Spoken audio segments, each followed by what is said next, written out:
year 2010, the association that founded the Royal Tropical Institute will celebrate its first centennial. And the KIT, as we abbreviate our name in Dutch, has been called to life and is still today a knowledge center in the field of international cooperation and dialogue. During the last 10 years, the permanent exhibitions once again underwent a profound metamorphosis. The focus went back to the rich collections, at the same time still being presented in a contextual manner.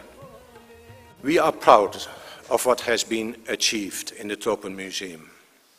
And we like to show and to explain to you today from where we came and where we stand now. Even more, we would like to hear your analysis, your comments, your criticism. This meeting is also meant to hear and share thoughts with you about how to proceed. The finalizing of a renewal, in fact, marks at the same time the starting point for the next debate. How to continue the work? How do our exhibitions? How does our research? How does our organization have to develop in order to still be present and worthwhile in the next decade? In a minute from now, I will leave the floor to our keynote speaker, Professor Suzanne Legêne. But I like to stress here that Suzanne was, until early 2008, the head of our curatorial department and the great inspirator of the process that we are discussing here today and tomorrow. She left us to serve the academic community of the Vrije Universiteit. I will present a story about the refurbishment of the Tropenmuseum and its results, which we are discussing today. I will summarize the deliberations and decisions behind the refurbishment of the museum and why the museum now stands as it does. Even those established museums today that close their doors and that reopen them after some years with a renovated building and with a complete makeover of their permanent exhibitions, even such museums do not make a new start. For that, the institutional background of our museums and their place in the cultural landscape of the Dutch nation is too strong. I will not discuss current museum developments in general, but instead focus on the Tropenmuseum, and in the following I will give a brief overview of the history of the museum and the process approach of the refurbishment of the semi-permanent galleries, and my argument elaborates on 6 statements. The first is concerned with transnationalism. I will argue that the Tropenmuseum, throughout its history and within ever-changing political coordinates, has provided transnationalism in Dutch society with a voice, with authoritative images and with lasting material forms of representation in contact with communities abroad, for better and for worse.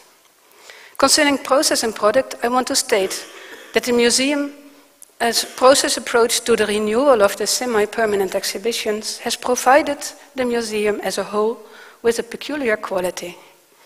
And then, on past exhibition practices, I would like to stress that the critical evaluation of collecting and exhibition practices of the past has been essential to the renewal of the museum.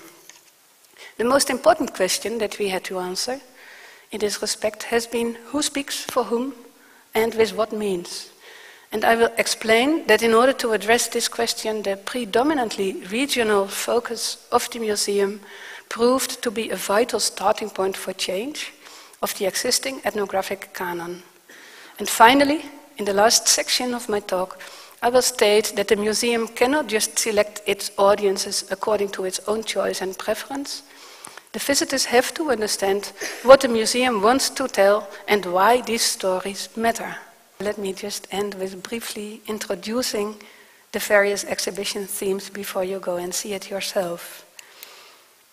On the first floor, you will find the exhibition called Eastward Bound. It's a quote from Louis Couperus, famous Dutch writer. And it has a display of the core collections of the museum related to the art and cultures of South and Southeast Asia and Oceania. The textiles exhibition deals with the notion of authenticity and hybridity. And this theme recurs in the exhibition on Southeast Asia. Both exhibitions approach this theme in a diachronic way, Historical collections and contemporary objects are combined, and in the temporary exhibition program of the museum, as was the case in The Beat Goes On or 24 Hours Indonesia, in these temporary exhibitions, contemporary culture is emphasized, and the museum is especially interested in how contemporary culture connects to the historical collections. The exhibition on New Guinea on the first floor places the collections of the museum in the art historical context of the time of their acquisition. The exhibition Round and About India has chosen the perspective of present-day India and how objects and people, from two sides you can enter the exhibition, the object side, the people side, travel through time and space with their stories. On this colonialism, concerning the display strategies of the past, we decided to create one place in the museum where the history of collecting as such should be told. So in this colonial theater, instead of the ethnic types that surrounded the Queen's throne, we made a display of some historical archetypes of people who themselves contributed to the very creation of these images of otherness. In this section of the museum, their stories are being told, not about others, but about themselves, in their relationship to these others. And as founders of the museum, they also speak for the museum about the past of its collections. It is just one illustration of our approach to the historical aspects of collection histories, in which we try to challenge past notions of authenticity and tradition, of representation and self-presentation, that are so deeply rooted in this ethnographic practice.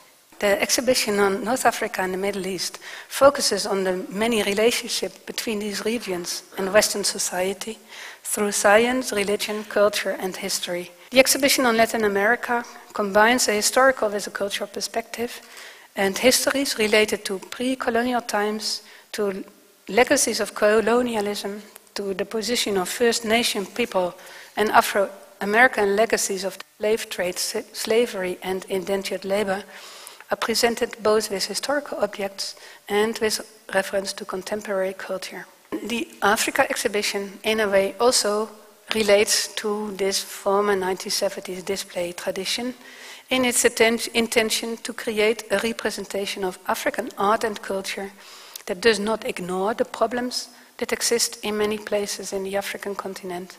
Two other exhibitions are part of the semi-permanent displays. And one educational exhibition on men and environment, and the exhibition on intangible heritage called Traveling Tales.